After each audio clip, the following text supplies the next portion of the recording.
할렐루야. 오늘 누가복음 23장을 통해서 또 고난주간 나가페 새벽 묵상 함께 나누도록 하겠습니다. 오늘은 특별히 예수님께서 십자가에 돌아가실 때 양옆에 두 강도가 있었죠. 그 두 강도 중에 한 명은 구원을 받은 그러한 이야기입니다. 많은 성도님들이 늘 묻고 또 항상 궁금해했던 어떻게 마지막에 한 강도가 구원받게 되었는가에 대해서 오늘 좀 약간 세부적으로 여러분과 함께 은혜를 나누도록 하겠습니다. 그런 관점에서 오늘 말씀을 함께 보도록 하겠습니다. 누가복음 23장 33절에서 43절 말씀입니다. 해골이라는 곳에 이르러 거기서 예수를 십자가에 못 박고 두 행악자도 그렇게 하니 하나는 우편에 하나는 좌편에 있더라.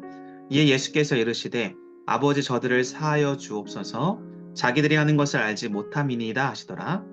그들이 그의 옷을 나눠 제비 뽑을세 백성은 서서 구경하는데 관리들은 비웃어 이르되 저가 남을 구원하였으니 만일 하나님이 택하신 자 그리스도이면 자신도 구원할지어다 하고 군인들도 희롱하면서 나와 신 포도주를 주며 이르되 내가 만일 유대인의 왕이면 내가 너를 구원하라 하더라. 그 위에 이는 유대인의 왕이라 쓴 패가 있더라. 달린 행악자 중 하나는 비방하여 이르되 내가 그리스도가 아니냐 너와 우리를 구원하라 하되 하나는 그 사람을 꾸짖어 이르되 내가 동일한 정죄를 받고서도 하나님을 두려워하지 아니하느냐 우리는 우리가 행한 일에 상당한 보응을 받는 것이 이에 당연하거니와 이 사람이 행한 것은 옳지 않은 것이 없느니라 하고 이르되 예수여 당신의 나라에 임하실 때에 나를 기억하소서 하니 예수께서 이르시되 내가 진실로 내게 이르노니 오늘 내가 나와 함께 낙원에 있으리라 하시니라. 아멘. 자, 오늘 예수님께서 이제 십자가상에서 이제 얼마 남지 않는 그 생명의 시간이 있죠. 그때 십자가에 달리면서도 예수님은 마지막에 영혼을 구원하시는 사건입니다. 오늘 말씀 속에 보면 예수님이 십자가에 못 박히신 그날에 양 옆에 성경에는 행악자 두 사람이 함께 십자가에 매달렸다라고 기록이 되어 있습니다. 오늘 우리가 본 누가복음 말씀이지만 마태복음에 보면 예수님의 양 옆에 그 행악자는 두 강도라고 표현이 되어 있지요. 그런데 우리가 먼저 알아야 될 것은 이 두 강도가 한 사람은 욕을 하고 한 사람은 욕을 하지 않았다가 아닙니다. 두 사람 모두가 동시에 예수님을 욕했습니다. 그리고 어느 순간에 갑자기 한 강도가 돌이켜서 예수님, 당신의 나라에 임하실 때에 나를 기억하여 주십시오 라고 간구했습니다. 오늘 누가복음의 말씀에는 바로 그 한 강도의 이야기만 나와 있죠. 그러나 예수님은 오늘 한 강도는 예수님에 대해서 좋지 않는 이야기를 하고 그렇게 비웃으며 조롱했지만 다른 한 강도는 처음에는 같이 동조하였지만 나중에는 어떤 심리적인 변화가 생기면서 예수님에게 당신의 나라에 들어갈 때 나를 기억해 달라고 당신은 잘못한 것이 없다라고 이야기를 하고 그렇게 고백을 하죠. 이 이야기를 들은 예수님은 이렇게 말합니다. 내가 진실로 너에게 이르노니 오늘 너가 나와 함께 낙원에 있으리라 라고 말씀하시죠. 그리고 놀라운 구원의 역사를 경험하게 됩니다. 사실 이 강도는 구원받기 정말 어려운 그런 처지에 있었던 사람입니다. 이 강도가 지었던 죄는 극악무도한 죄였기 때문에 로마의 십자가에 그런 엄청난 처형을 당하게 된 것입니다. 그는 죽어가면서도 처음에는 욕하기를 그치지 않았던 양심이 마비된 사람이었습니다. 그가 볼 때 예수님은 그 상황에서 능력과 권세를 나타나지 않은 나약한 인간으로 보였기 때문입니다. 공생의 기간에 보여주셨던 비범하고 기적적이고 또 놀라운 모습은 전혀 찾아볼 수 없었습니다. 그런데 그가 구원에 이르는 장면은 구원이 전적으로 하나님의 역사임을 보여주는 사건임을 우리가 알 수 있습니다. 그래서 첫 번째는 구원받는 강도, 그는 구원받을 자격이 전혀 없었습니다. 하지만 그 구원은 하나님의 역사이기 때문에 하나님의 계획과 선택과 섭리이기 때문에 그 누구도 알 수가 없는 것입니다. 한 영혼이 구원받는 것은 좋은 환경이나 화려한 언변이나 잘 준비된 계획 등과 같은 사람의 방법으로 이루어지는 것이 아닙니다.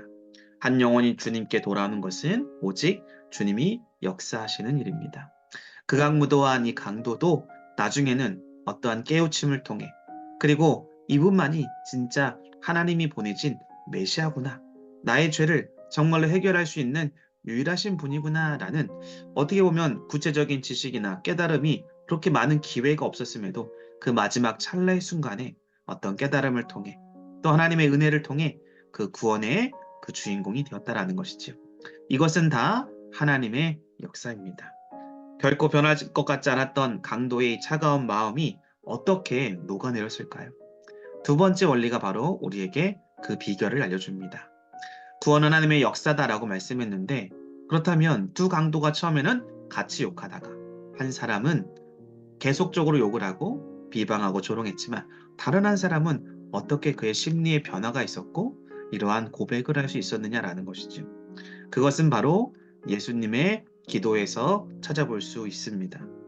처음에 강도는 십자가에 매달린 채 자신을 못 박는 무리와 세상을 함께 저주했습니다. 또한 예수님을 조롱하고 함께 욕했습니다. 그런데 어느 순간 그는 이상한 점을 느꼈습니다. 예수님은 아무 말씀이 없으신 겁니다. 예수님이 십자가에 달린 상태에서 계속적으로 침묵하고 계셨습니다. 자신들의 비방에도, 로마 군인들의 비방과 조롱 속에서도, 세상 사람들의 그런 멸시의 눈빛 속에서도 예수님은 침묵하셨습니다.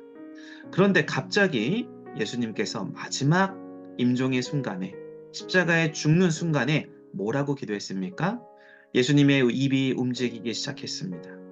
이 강도는 도대체 저 예수라는 사람이 무슨 말을 할까?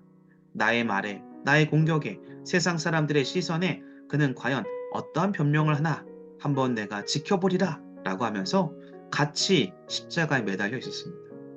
그때 오늘 이 예수님이 하신 말씀이 무엇입니까? 오늘 본문 말씀에 보니까 이렇게 고백합니다.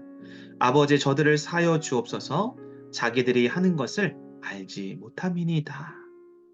예수님은 죄가 없으신 자신을 무고하게 죄를 덮어 씌워서 십자가에 그 죽음을 맞이하게 한 세상 사람들을 향해, 유대인과 종교 지도자들을 향해 그들의 죄를 알지 못하오니 용서해 주옵소서라고 기도했다라는 것이죠. 이 기도를 들었던 강도는 마음의 변화가 일어나게 됩니다. 예수님의 기도는 그의 얼음장 같은 심령을 강타했습니다. 그리고 그런 상태에서 그렇게 기도하는 것이 얼마나 말이 안 되는 일인지 그는 너무나 잘 알고 있었습니다. 예수님의 기도는 이 강도에겐 엄청난 충격으로 다가왔습니다. 여기서 우리가 알 수 있는 원리는 무엇입니까? 두 번째 비결입니다. 용서는 복음이 침투할 공간을 마련해 준다라는 것이죠. 생각해 보십시오. 강도가 죄가 없다라고, 강도가 이렇게 구원받을 수 있다는 것, 지금 당장 회개한다고 하여서 이렇게 구원받을 수 있는가? 어떻게 갑자기 이런 마음의 변화가 일어났는가? 그 실마리가 바로 예수님의 용서의 기도에 있었다라는 것을 우리는 알 수가 있습니다. 이처럼 용서는 죄인의 마음을 녹입니다. 용서로 녹아버린 강도의 마음 속에는 복음의 메시지가 들리기 시작했습니다. 아까와 똑같은 외침인데 다르게 느껴집니다. 그가 남은 구원하였으되 자기는 구원하는가 보자. 너가 그리스도면 너 자신 한번 구원해 보아라. 그의 말에 나는 하나님의 아들이라고 하였도다 라고 하면서 예수님에 대해서 계속적으로 공격적인 언행을 했습니다. 많은 무리와 함께 조롱하고 또 그에 대한 불신으로 가득 찼습니다. 그런데 오늘 그 누구도 예수님이 누구이신지 알려주지 않았던 상황 속에서도 예수님께서 오늘 이 인류를 향해 자신을 공격하고 십자가에 매단 그들을 향해서 저들의 죄를 용서해달라는 이 용서의 기도가 오늘 이 한 강도의 마음에 균열을 끼쳤고 그곳에 복음이 침투할 수 있도록 그 놀라운 역사가 일어나게 되었다라는 것이죠. 그래서 여러분, 오늘 구원받은 강도의 가장 중요한 요소는 바로 구원은 하나님의 역사인데 그 하나님의 역사가 어떻게 일어납니까? 예수님의 용서의 기도를 들은 강도의 마음이 다 녹아내려져서 그곳에 용서가 복음이 침투할 공간을 마련하여서 그 복음의 능력으로 말미암아 이 강도의 마음에 회개의 역사가 일어났다라는 것이죠.